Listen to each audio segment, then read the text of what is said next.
शहीद भगत सिंह जी कि निजर साहस और बलिदान पर खूब जनाशुना अटंती।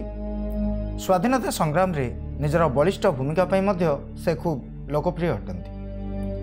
1907 मसीहा सेप्टेम्बर 27 तारिख रे से बांगा ग्राम रे जन्मग्रहण करथिले और सेठारे तांकर बाल्य जीवन अतिबाहित होइतिला। वर्तमान यह स्थानटी पाकिस्तान रही जदिओ से कम समय पर पृथ्वी पृष्ठ को आसते किंतु यही स्वल्प समय मध्य से कोटि कोटि भारतीय मानक मन को जिणी पारिथिले और भारतीय मानक मनरे ब्रिटिश सरकार विरुद्ध रे विद्रोहर बन्ही सृष्टि करि पारिथिले। पिलादिनु एक संग्रामी परिवेश रे बढ़िथिबा भगत सिंह परिवार मध्य ब्रिटिश शासन समय स्वाधीनता संग्राम रे निजर योगदान दे आसथिले। 1919 मसीहा एप्रिल मासरे पंजाब अमृतसर ठारे होइथिबा जालियाना वालाबाग हत्याकांड तांको मनरे गभीर रेखापात करथिला। ब्रिटिश सेनार क्रूर और घृण्य रूप तांको स्वाधीनता संग्राम रे योगदान पई प्रेरणा जोगाइथिला। कारण एही हत्याकांड रे ब्रिटिश पुलिस बैशाखी उत्सव पालन करबा पई एकाठी होइथिबा शह शह सिख निरीह जनसाधारण उपरकू गुली चालना करथिले। लोक मैंने किसी बुझा आगु पुलिस हठात से उपरकू आखि बुझा गुली चालना करथिले जो शह शह लोक मृताहत होते। स्थानटी जालियाना वालाबाग नाम परिचित एवं एठारू बाहर को बाहर केवल मात्र गोटे संकीर्ण द्वार रही। यह हत्याकांड ब्रिटिश सेनापति जनरल डायर द्वारा करा जायतिला और यह भारतीय इतिहास एक कलंकिम अध्याय अटे। यह हत्याकांड जालियाना वालाबाग हत्याकांड नाम परिचित। युवा अवस्था भगत सिंह लाहौर नेशनल कॉलेज रे निज पाठपढ़ा को अधर छाड़ी संग्राम रे योगदान करथिले। से 1925 मसीह भारतीय नवजवान सभा बा इंडियन यूथ सोसाइटी नामक एक संगठन प्रतिष्ठा करथिले। यार उद्देश्य रहितला ब्रिटिश कुशासन विरुद्ध रे लोकंकु संगठित करबा। किछि दिन मध्य से अनुभव करथिले जे शांतिपूर्ण आंदोलन किंबा अहिंसा को पाथेय करी स्वाधीनता पाइबा खूब कष्टकर। तेणु इंग्रेज मानकु सेमानक भाषा बुझाइबा पई से निष्पत्ति नेथिले।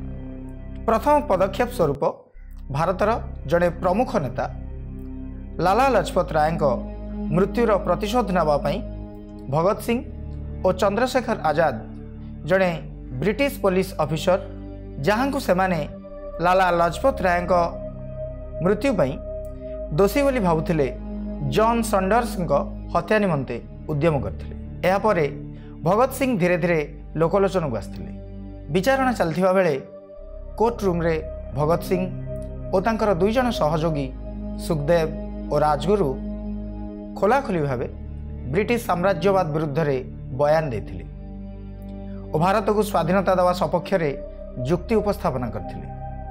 सेमाने निजकू अपराधी भावे ग्रहण करने को सीधा सीधा मना कर देथिले एवं सेमाने जहा करछंती निज मातृभूमिर स्वतंत्रता पई करछंती बोली विचारपति सामना रे बयान रखिथिले। निज भूल पई सेमाने कौनसी क्षमा प्रार्थना करने को प्रत्याख्यान कर देथिले। फल कोर्ट रूम रे बसथिबा समस्त भारतीय और इंग्रेज आईनजीवी ऑफिसर तथा जज माने स्तब्ध हो जाइथिले। 1929 मसीह जेल अस्वास्थ्यकर परिवेश रे कैदी मानक प्रति अमानुषिक अत्याचार विरुद्ध रे से जेल भितरे आमरण अनशरण करथिले एवं अन्य मानकू एथिपई प्रेरित करथिले जहा तांकू खूब शीघ्र लोकप्रिय करने सहित तांको प्रति समग्र भारतरू जनता समर्थन जोगाइथिला। सेतेबेले न्यूज पेपर हेडलाइंस रे रहिथिला भगत सिंह आमरण अनशनर प्रतिटी खबर और धीरे धीरे से भारतर प्रति परिवार पई हेई गले एक जनाशुना नाम। एही समय रे इनकलाब जिंदाबाद नारा खूब जनप्रिय होइथिला एवं भारतर प्रतिटी आंदोलनकारी यही स्लोगान माध्यम देश प्रति भल पाइबा और इंग्रेज मान प्रति विरोधात्मक चिंताधारा को प्रचार प्रसार करते। देश विदेश अनेक समर्थन पाइबा सत्वे भगत सिंह प्रति इंग्रेज सरकार खूब कठोर हो पड़े। से इंग्रेज पुलिस ऑफिसर जॉन सैंडर्स हत्या अभियोग अभियुक्त होते एवं कोर्ट तांकु मृत्युदंडादेश देते। मार्च 23, 1931 मसीह भारतीय मान प्रबल विरोध सत्वे इंग्रेज सरकार भगत सिंह और तांकर दुई जन सहयोगी सुखदेव और राजगुरु को फांसी देते। फांसी खबर आसवा पर सारा भारतर विभिन्न स्थान में लोक मैंने मर्माहत हो पड़े और ब्रिटिश सरकार विरुद्ध में स्लोगान सह आंदोलन करते। भगत सिंह अनुसरणकारी माने तांको आदर्श रे अनुप्राणित होई चरमपंथी पदक्षेप नवाकू इच्छा करते। विशेष भावे युवक माने शहीद भगत सिंह पथ अनुसरण करी निर्भय विभिन्न स्थान में धारणा प्रदर्शन करने सह ब्रिटिश पुलिस उपरे प्रति आक्रमण करते। भगत सिंह किशोर युवक और वयस्क समस्त उपरे निजर प्रभाव सृष्टि करिवारे समर्थ होते।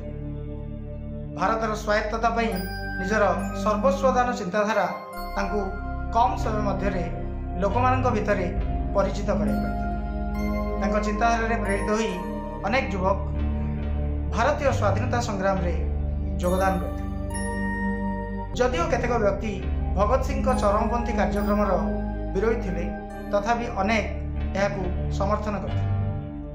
कारण इंग्राजी रे एक प्रवाद रही टिट फॉर टैट अर्थात जैसा को तैसा। इंग्रेज सरकार दमन लीला एते असह्य थिला जे असंख्य भारतीय एथिरे पीड़ित होते। तेणु भगत सिंह चरमपंथी कार्य एक समय उपयोगी कार्य थिला बोली अनेक भारतीय विश्वास करथिले और एहा द्वारा अनुप्राणित होते। से साम्यवादी और समाजवादी चिंताधारा द्वारा खूब प्रभावित होते और साधारण जनता हित को दृष्टि रखी पदक्षेप ले। जड़े साधारण भारतीय से समय जे केते कष्ट केते दुख रे कालातिपात करथिला से कथा को भगत सिंह हृदयंगम कर पारथिले और सेमानकर सुरक्षा और देश को ब्रिटिश सरकार कबलरू रक्षा करने को चेष्टा करते। अनेक वाद विवाद सत्वे भगत सिंह निजर बलिष्ठ देशप्रेम और आत्म बलिदान आज भारतीय जनमानस रे अमर हो रही।